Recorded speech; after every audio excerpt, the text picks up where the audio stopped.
called them B-movies, and once upon a time, they were the bread and butter of the film industry. Audiences flocked to see these low-budget wonders because they were promised action, excitement, and cheap thrills. And that's exactly what these films delivered. The B-movie was created as a response to the dwindling audiences in theaters during the Depression. Fewer and fewer people were going, so they resorted to numberless tricks, and then somebody got the idea, why don't we give them 2 movies for the price of 1? Moviegoers came to see the A-feature, then stayed for the bottom of the bill. Soon, every major studio had its own B-movie unit, but it was Monogram Pictures that earned the title King of the B's, grinding out hundreds of Western shoot-'em-ups and popular series like The Shadow and Charlie Chan.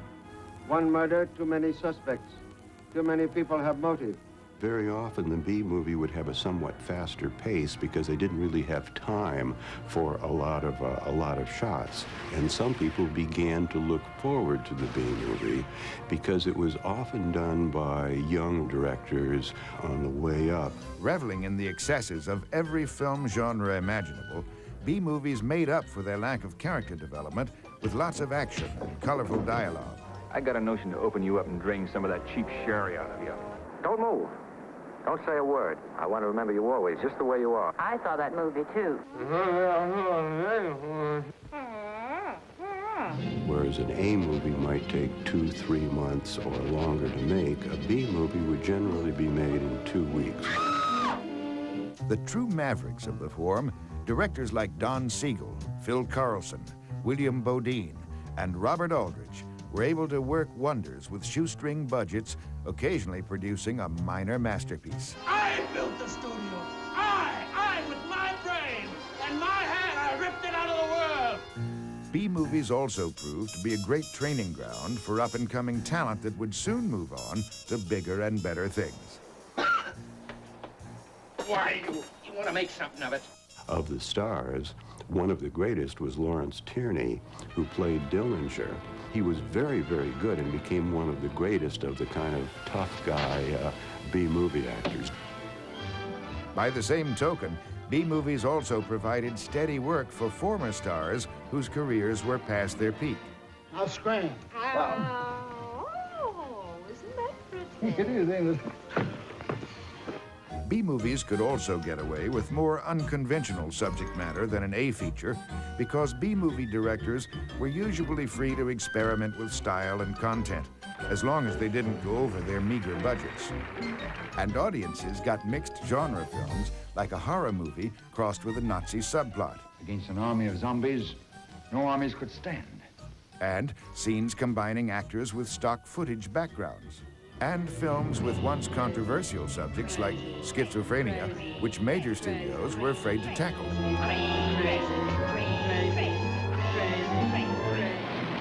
It was during World War II that the B-movie hit its peak. Audiences eager to escape the depressing realities of everyday life retreated to the cinema to enjoy the simple pleasures of a grade B musical or comedy. You think I'm crazy, don't you? Well, you're right. As for B-movies of the 50s, they introduced audiences to a new emerging culture, juvenile delinquency, and rock and roll. Hey, what's shaking? Nothing's shaking but the bacon, and that's taken. And the perfect place to see these low-budget epics was at the drive-in, but that was another place and time.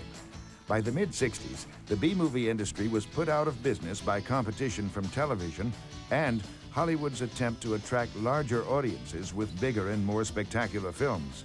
But the B-movie left its mark on film history.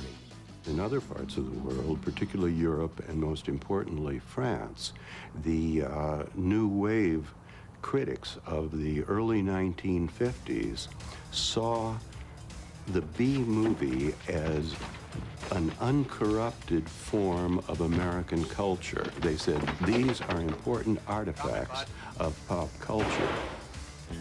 Today, the style and tradition of B-movies continue to live on in the work of directors like Sam Raimi and Quentin Tarantino. And for generations to come, the B-movie will remain a source of inspiration to any filmmaker who refuses to let a low budget prevent him from making the movie of his dreams. Scrubby! So tease me, or squeeze me, but treat me right and you'll discover that I can be your slave or lover, anything your heart desires.